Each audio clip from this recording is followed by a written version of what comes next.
আসসালামু আলাইকুম। Cooking recipe by মায়ের রান্নাঘর থেকে আজ আমি আর মা হাজির হয়ে গেলাম মজাদার একটি রান্না নিয়ে, তা হলো চাল কুমড়োর মুরব্বা। তাহলে দেখে নিচ্ছি কোন ধরনের চাল কুমড়ো আমাদের মুরব্বার জন্য একদম পারফেক্ট।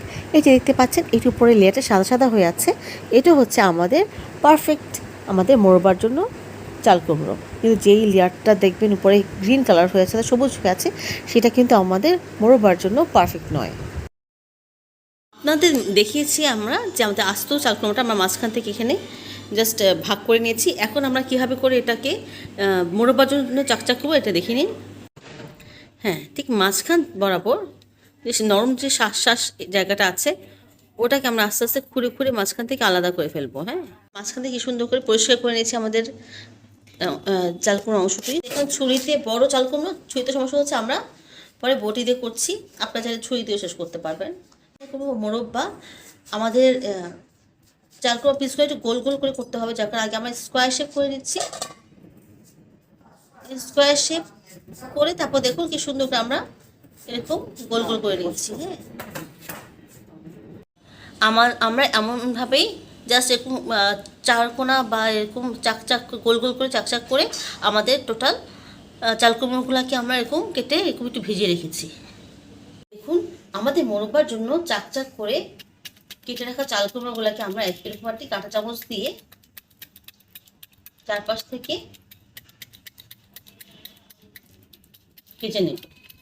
ওই দেখুন, সবগুলো আমরা এখন কেটে নিচ্ছি যেন আমাদের ঠিক মতন রসটা ঠিক মতন ঢোকে। যেটা বলেন যে 50% না, আসলে ঠিক 30%-এর মতন এটাকে জাস্ট একটু চুলায় ভাপে রাখা আর কি চাল কুমড়োটা, কারণ না হলে বেশি শীত হয়ে গেলে তখন তো আর এটা ভালো লাগবে না। আমি এটা অন্যরকম করে করবো, এরকম যে সবাই করতে হবে তা তো না। এটা আমরা এটা ভাপে দিব, তারপর আমরা এটা ঝরায় পানিটা ঝরাবো, ঝরায় আমি ঘি দিয়ে ভেজে নেবো। ওয়াও মা, এটা তো একটু ডিফারেন্ট। হ্যাঁ, এটা সুন্দর হবে, শক্ত হবে, সবই হবে। হ্যাঁ, চুন দিয়ে ভিজানো ছাড়াই সাদাও হবে, শক্তও হবে। দেখতে থাকো আমাদের এই নতুন রেসিপিটি। না, 10 মিনিটের মতো হয়েছে, আমরা জাস্ট রেখেছিলাম চুলায়। মা একটু উঠিয়ে দেখান। দেখুন, এই এখন কিন্তু যথেষ্ট শক্ত, কষ্ট করে ঢুকাতে হচ্ছে। একটু আমরা এখন পানিটা ঝরিয়ে নেব। গরম ধোয়া উঠছে আমাদের। এটা আমরা জাস্ট 30 থেকে 40% আমরা জাস্ট এটা হাফ সিদ্ধ করে নিয়েছি বা ভাপে নিয়েছি।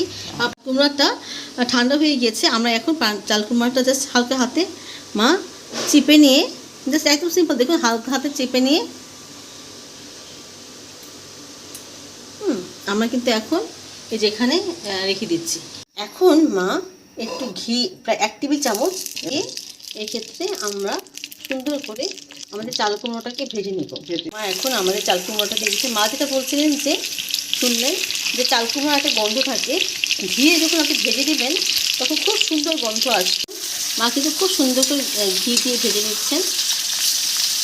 আসলে দেখে মনে হচ্ছে মা কি সুন্দর সাদা রঙের। তাতে চুনি যে দিতে হবে এমন কিন্তু কোনো কথা নাই। হ্যাঁ, আপনার এভাবে করলে দেখবেন অনেক জায়গায় মা বলে চুন পাওয়া যায় না, সেসব জায়গায় চুন যদি পাওয়া নাও যায় তাহলেও কিন্তু আপনারা এভাবে করে মুরব্বাটা ঝটপট বানিয়ে ফেলতে পারবেন। দেখুন খুব সুন্দর করে কিন্তু আমাদের ভাজা হয়ে গিয়েছে। সুন্দর সাদা হয়েছে, কিন্তু আমাকে চুন দিয়ে ভিজাইনি, কিন্তু খুব সুন্দর সাদা হয়েছে ইনশাল্লাহ।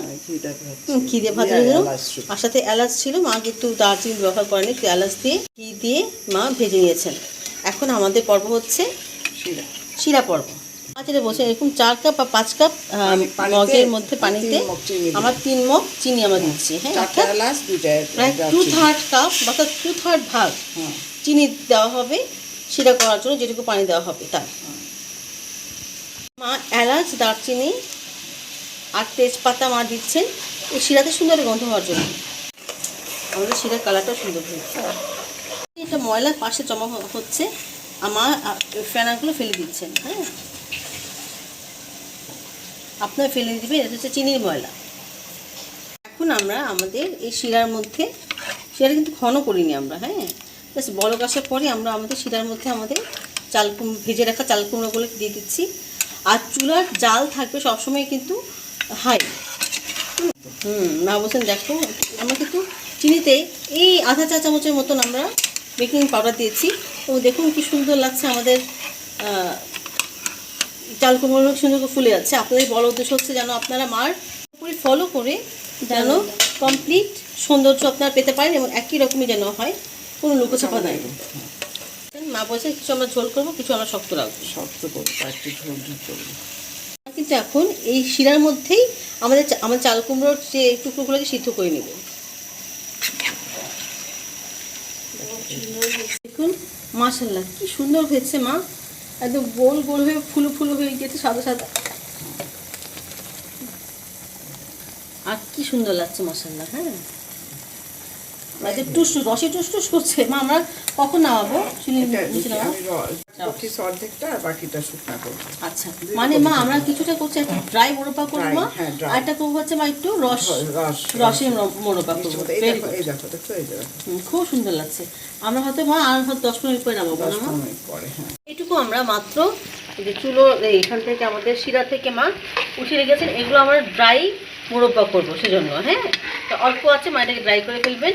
আর এটা হচ্ছে মা আমাদের, এটা আমাদের রসগুলো হবে না মা, রসগোল্লা মোরব্বা। এবং কি শুধু রসে টই টই করছে, তো চলে গিয়েছে সুন্দর করে। তৈরি হয়ে গেল মার হাতে ঝটপটে চাল কুমড়ার মোরব্বা। এত সুন্দর একটি মোরব্বা মাশাআল্লাহ, দেখে কিন্তু একদম জিভে পানি চলে আসছে।